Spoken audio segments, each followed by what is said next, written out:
What's poppin', players? What you're about to see is a breakout from our Two Penny Game Club review. This is our monthly video game book club series where we review and rank games amongst each other. Of course, this is the breakout for the Final Fantasy VII review episode.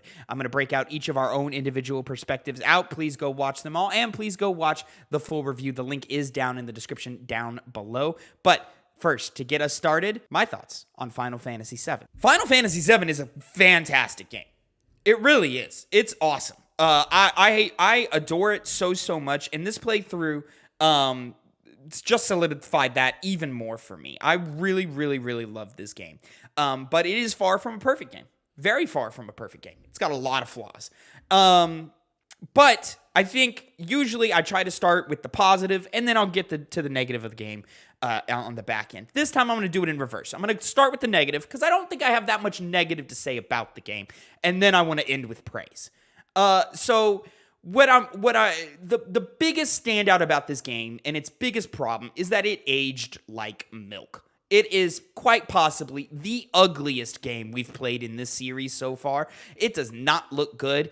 Anything presentation-wise, it's just not hitting the way that they want it to hit in 2024.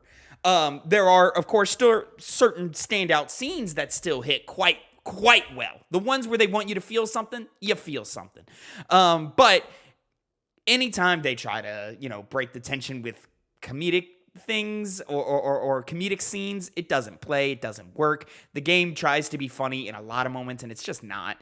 And graphically, man, it just doesn't hold up. It looks like shit. It's very confusing sometimes to understand what you're looking at on screen.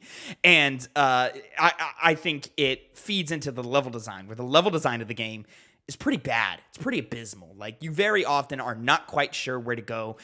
When you move from screen to screen, you're not 100% sure where the next screen is going to take you to. You get like a general idea. I'm thinking of like early Midgar segments where like you're running around sector 7 or 6 or whatever, and you're like, I'm pretty sure this is the way to Wall Market, but I'm not 100% sure. And you'll find yourself taking the wrong turn. You'll find yourself going up and down when you should have gone left and right.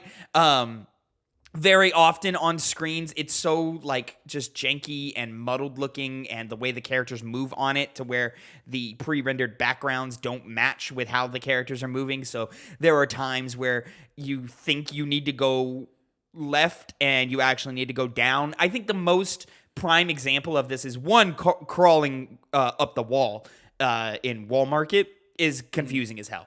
But the one that always stands out to me is when you're in the Nibelheim reactor and there is that screen where you're supposed to like make a little bit of a left and then jump on a chain to climb your way down. Every single time I enter that room, every single time without fail, I always miss that little left turn, and I go to the top of the screen and go, how the fuck do I get down this chain? Oh, yep, okay, that little bridge right there.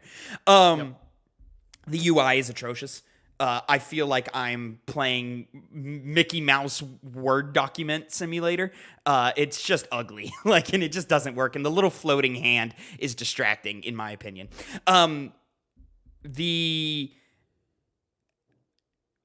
The way that items are laid out is a huge detriment in the active time battle system.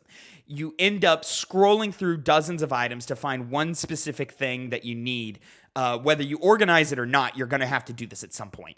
And you lose precious time, and the enemy attacks you or casts a different spell on you that has a different effect, which means you now have to search for that item. It gets to the point to where you're like, it's just not even worth using the items. I may as well just use Phoenix Downs and potions and elixirs when I need to. Other than that, maybe I'll use a Maiden's Kiss to cure Frog. But other than that, I'm not using items to cure sleep or paralysis or fury. None of it. I'm just letting it. I'm just playing it out, and I'm just taking my beating, and I'm just continuing along the cycle. I think that's it for my big criticisms. I think that's it. I think that's all I got to say.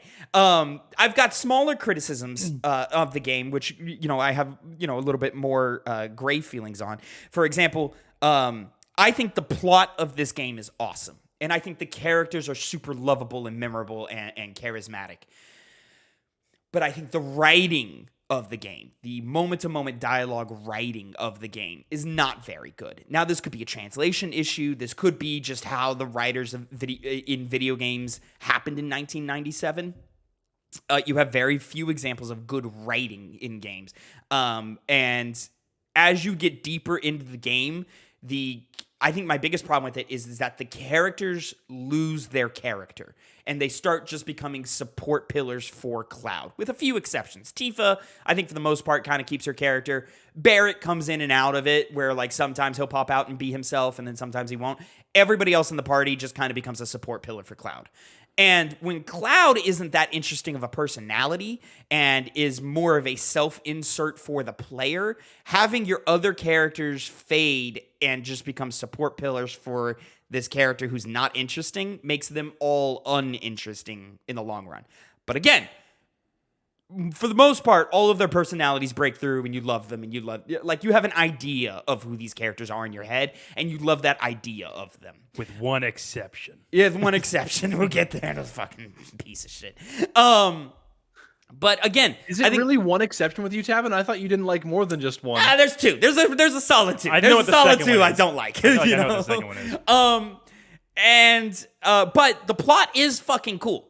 And it deceives the player on a bunch of different things. Of course, there is the main big one giant spoiler that happens in this game that everybody on the internet knows.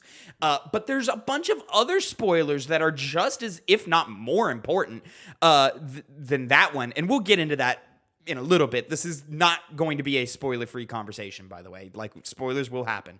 And so if you have no idea what happens in the later half of Final Fantasy VII, you may want to tune out now.